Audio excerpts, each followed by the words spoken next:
ஆமாப்பா, ரொம்ப இன்ட்ரெஸ்ட். அப்படியா? ஆமாம் சார். அதாவது பிக் பேங் தியரின்னு இப்பதான் சொல்றாங்க. பல 1000 வருஷங்களுக்கு முன்னாடியே நாம சொல்லியாச்சு.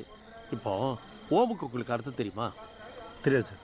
ஒரு சின்ன அணுவிலேருந்து உலகம் வெடிச்சு சிதறும் போது அதில் வந்து சத்தம் தான் ஓ.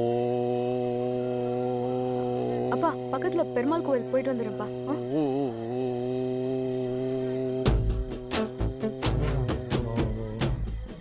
அப்படி வந்ததுதான் ஓம்.